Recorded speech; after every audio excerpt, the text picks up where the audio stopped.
Hi, this is Ken English. I'm in Daytona Beach City Commissioner Kelly White's office. We're going to talk a little bit about Zone 3. Kelly, you've been in office now for a couple of years, actually. What's it been like in the process? Well, it's wonderful.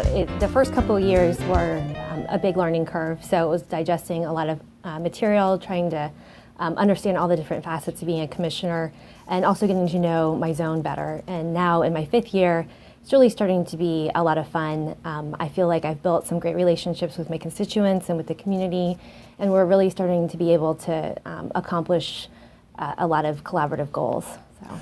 Now, the zones maybe you could just quickly highlight the different zones in Daytona Beach. So Daytona Beach is divided into 6 different zones, and then we have a mayor, so that's why there's 7 people on the commission.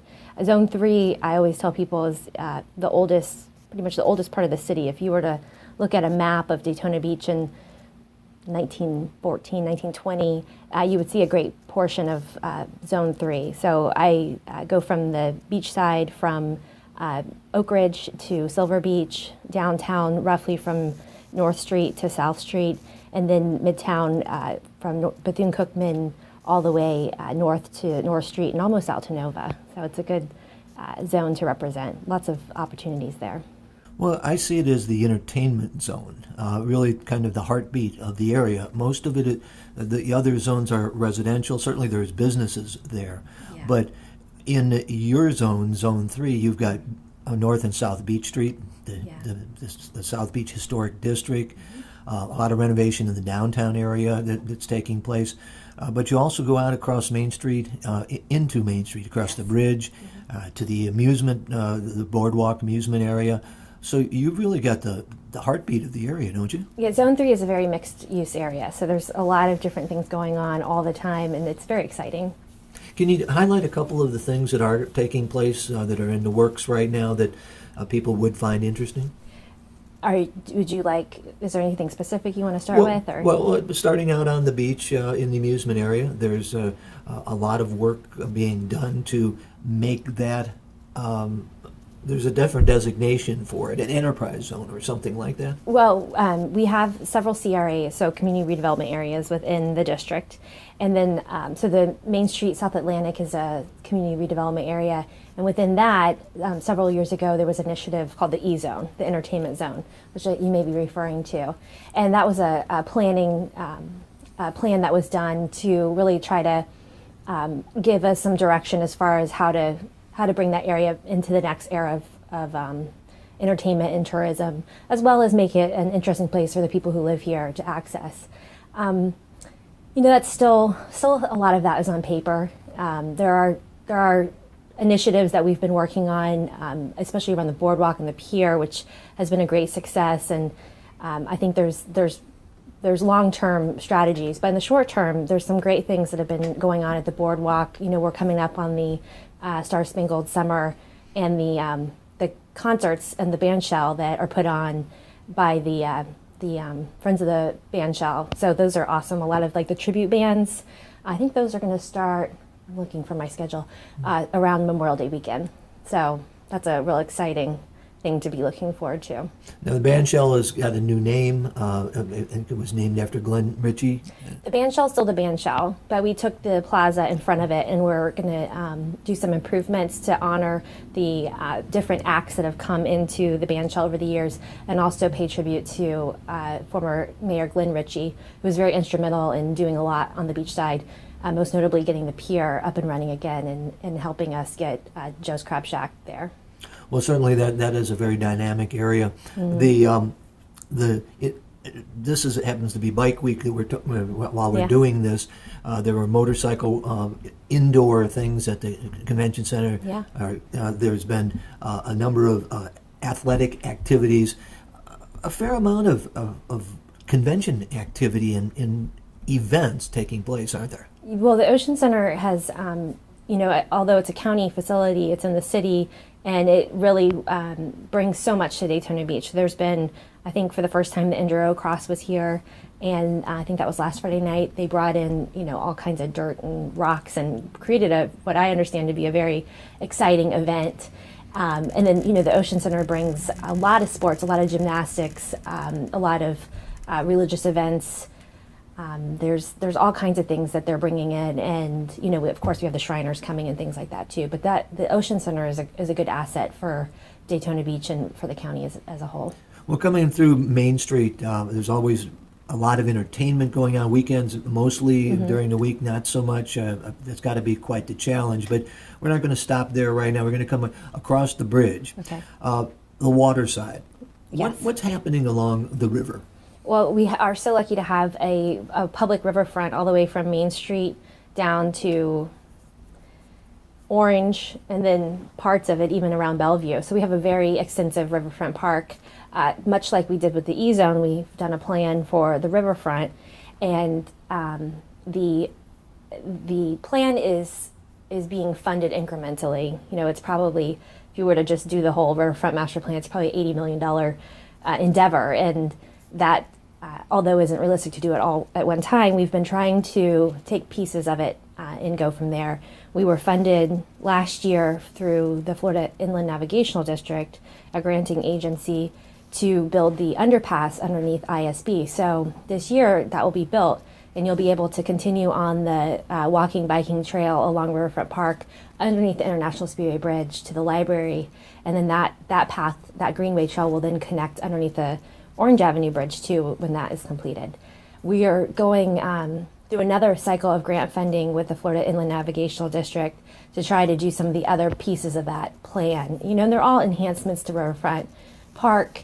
There's some stormwater stuff in that plan too that we're kind of looking at to see if it's still relevant and if it's the best practice.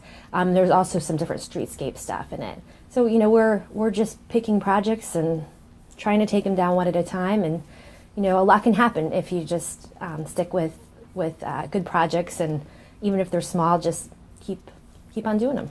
Well, I've certainly been watching the river, and there's a lot of marinas that have been built, a few of them being renovated now. Yeah. Has there been any attempt at attracting yachts on their way north and south on the intercoastal to stop here as a destination from the marine perspective? I don't know that the city has a huge marketing endeavor. We do have an enterprise fund, which is the Halifax Harbor Marina, and I think that they do a lot as far as trying to attract people to store their boats there. The Chart House is out there, which is private, and I think they do probably a lot of advertising to get people to stop there as well. But there's not I don't know that there's a real concerted effort on the city's behalf to do that. We are working through our riverfront master plan to try to get transient slips closer to downtown. So if you're coming through, you can pull into a transient slip, whether you're, I don't know how deep water they'll be, but you can stop and get, because right now the closest place that you can park to downtown is probably the Halifax Harbor Marina, and there's not a whole lot of transient slips there. So we're really trying to get that. And I think in our next, I know in our next Find Florida Inland Navigational District application, transient slips up on the north end by the underpass we're building under ISB are in that plan, and so hopefully will be funded. Well, there's a lot of events. I was at the news conference for Bike Week, and Joey Chitwood came up and made a couple comments, and he talked not only about the racetrack that's going on, but many of the perceptions and the things that are trying to be changed. Harley Davidson is now going to start using the term rider as opposed to biker. Okay. And so much of this is the awareness that the markets are changing. Yes. What do you see with Daytona Beach in the downtown area? You're a longtime resident here. You live downtown. What do you see in the days ahead? With regards to development, is it a bright future? Is it a? Well, I obviously am somewhat biased since it's my neighborhood and it's the place I represent. If the last couple of years are any indication, we're definitely on an upswing. Our vacancy rates have substantially lowered on Beach Street. We have more residential being built, and also the occupancy for residential is extremely high downtown. So hopefully there's a demand to build even more. We've got some beachside projects that are looking to take off that are close to downtown that will bring more disposable income in. There's a much more awareness of maintenance and keeping things looking good downtown. We've got some great events that are substantial and being planned now years in advance. So there's all kinds of indicators that I think are fairly substantial that would point to downtown and really all of Zone 3 really kind of coming up on an upswing. Well, the ocean side of Zone 3 includes the Hard Rock. What's the status of that? The Hard Rock, as I understand, is doing well in this pre-sale. So anytime you develop something, you want to make sure that you have a substantial amount of pre-sales that affects your financing. So as I understand, their pre-sales are going well or have gone well.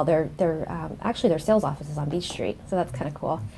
And they, there's different processes to go through, and there's going to be a lot of site work and things like that. But I think that something will definitely be developed there, and the team seems to be extremely professional and very committed to our Daytona Beach area. So that's positive. Well, connecting that area of the beach to the mainland is going to be a new bridge. Mm-hmm. Is there a timetable on the bridge yet that you've heard? Yes, let me think. Are we in 2015 right now? Yes. I want to say late 15. I know right now they are probably getting close to being done with their permitting as it goes to, I think it's St. John's. Whatever entity looks at environmental concerns, they're looking for, are there certain fish or environmental things. After they get that, they'll have their, they've got all their specs together, then they'll go out to bid. And they've got to be close to that. It's a county project, so I'm not as up on it, but I have tried to go to most of the meetings. So let's say end of 15, 16, and then you were at that meeting too. I think they said it was like a 2-year well, my understanding, and I was just wondering if it had changed, but at the end of the summer, they expect to put bids out, yeah. And maybe start construction near the end of the year. Right. So we're getting closer. I mean, it's been a long process, lots of planning, but I think you can agree that the designs and that they've come up with, I think, are extraordinary. It's going to be a beautiful, beautiful bridge and a great tribute to our veterans. Well, I think the whole concept is very good. I'm looking forward to it as well. Well, I appreciate your time taking me a little bit around Zone 3. We'll do this again in the near future. Thank you so much, Ken. I really appreciate it. Thanks.